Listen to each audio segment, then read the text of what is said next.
എല്ലാവർക്കും പുതിയൊരു വീഡിയോയിലേക്ക് സ്വാഗതം. ഇന്ന് നല്ലൊരു ബീഫ് ഫ്രൈൻ്റെ റെസിപ്പിയുമായിട്ടാണ് ഞാൻ വന്നത്. ബീഫ് ഫ്രൈ ഒക്കെ ഉണ്ടാക്കുമ്പോൾ ഒരു തവണയെങ്കിലും ഇതുപോലെ ഉണ്ടാക്കി നോക്കുക. അടിപൊളി ടേസ്റ്റാണ്. അപ്പോൾ നമുക്ക് വേഗം തന്നെ നോക്കാം എങ്ങനെയാണ് ഇത് ഉണ്ടാക്കുന്നതെന്ന്. അതിനു മുമ്പായിട്ട് ആരെങ്കിലും സബ്സ്ക്രൈബ് ചെയ്യാതെ വീഡിയോ കാണുന്നുണ്ടെങ്കിൽ അതുപോലെ എൻ്റെ വീഡിയോ ഇഷ്ടപ്പെടുകയാണെങ്കിൽ മറക്കാതെ ഒന്ന് സബ്സ്ക്രൈബ് ചെയ്ത് സപ്പോർട്ട് ചെയ്യണേ. അപ്പോൾ ഈ ഒരു ബീഫ് ഫ്രൈ ഉണ്ടാക്കാൻ വേണ്ടിയിട്ട് 3/4 കിലോ എല്ലോട് കൂടിയ ബീഫ് നന്നായിട്ട് കഴുകി അതിൻ്റെ വെള്ളമൊക്കെ കളഞ്ഞെടുത്തിട്ടുണ്ട്. ഇനി ഇതിലേക്ക് 1/4 ടീസ്പൂൺ മഞ്ഞൾപ്പൊടിയും 3 ടേബിൾ സ്പൂൺ കാശ്മീരി മുളക് പൊടിയും 1 ടീസ്പൂൺ കുരുമുളകിൻ്റെ പൊടിയും 1 ടീസ്പൂൺ മീറ്റ് മസാലയും ഇത് കയ്യിലുണ്ടെങ്കിൽ ചേർത്ത് കൊടുക്കുക. നല്ലൊരു ടേസ്റ്റാണ്. പിന്നെ ആവശ്യത്തിനുള്ള ഉപ്പും കുറച്ച് കറിവേപ്പിലയും ഇട്ടിട്ട് നന്നായിട്ടൊന്ന് മിക്സാക്കി കൊടുക്കാം. പിന്നെ ഞാൻ കാശ്മീരി മുളക് പൊടിയാണ് ചേർത്തിന്. നിങ്ങൾ ഏത് മുളക് പൊടിയാണോ യൂസ് ചെയ്യൽ അതെടുക്കുക.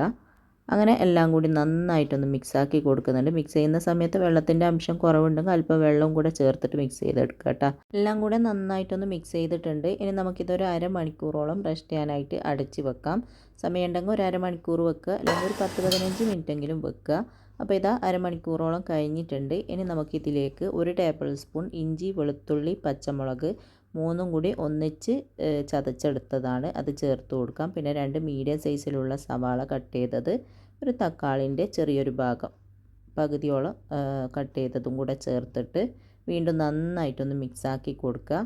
അപ്പോൾ ഇതെല്ലാം കൂടി വീണ്ടും നന്നായിട്ടൊന്ന് മിക്സ് ചെയ്തിട്ടുണ്ട്. ഇനി നമുക്കിതൊന്ന് വേവിച്ചെടുക്കണം. അതിന് വേണ്ടിയിട്ട് ഞാനിതാ ഇതുപോലൊരു കുക്കർ എടുത്തിട്ടുണ്ട്. അതിലേക്ക് നമ്മൾ മിക്സാക്കിയ ബീഫ് മുഴുവൻ ഇട്ട് കൊടുക്കാം. ഞാനിതിലേക്ക് വെള്ളമൊന്നും ചേർത്ത് കൊടുക്കുന്നില്ല. ബീഫിൽ നിന്ന് നന്നായിട്ട് വെള്ളം ഇറങ്ങി വരും. അതുകൊണ്ട് തന്നെ ബീഫിൽ വെള്ളം ചേർക്കാണ്ടാണ് വേവിച്ചെടുക്കുന്നത്. നിങ്ങളെ കുക്കർ വെള്ളം ചേർത്തിട്ടില്ലെങ്കിൽ അടിക്ക് പിടിക്കും. അങ്ങനെയുള്ള കുക്കറൊക്കെ ആണെങ്കിൽ അല്പം വെള്ളവും കൂടെ ചേർത്തിട്ട് വേണം വേവിച്ചെടുക്കാൻ.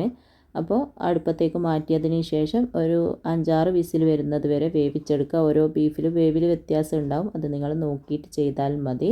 ഞാനിതുപോലെ ഒരു ചീനച്ചട്ടി അടുപ്പത്ത് വെച്ചിട്ട് ചൂടായി വരുമ്പോൾ അതിലേക്ക് ഒരു 4 ടേബിൾ സ്പൂണോളം വെളിച്ചെണ്ണ ഒഴിച്ച് കൊടുത്തിട്ടുണ്ട്. വെളിച്ചെണ്ണ തന്നെ എടുക്കുക കേട്ടോ, അതാണ് കൂടുതൽ ടേസ്റ്റ്. വെളിച്ചെണ്ണ നന്നായിട്ട് ചൂടായി വരുമ്പോൾ 1/2 ടീസ്പൂൺ വലിയ ജീരകം ഇട്ടിട്ട് ചെറുതായിട്ടൊന്ന് മൂത്ത് വരുമ്പോൾ 1 ടീസ്പൂൺ ഇഞ്ചി വെളുത്തുള്ളി പേസ്റ്റും കൂടെ ചേർത്തിട്ട് അത് നന്നായിട്ട് മിക്സ് ചെയ്ത് അതും ചെറുതായിട്ട് മൂത്ത് വരുമ്പോൾ കുറച്ച് കറിവേപ്പില കൂടെ ഇട്ടിട്ടൊന്ന് മൂപ്പിച്ചെടുക്കുക.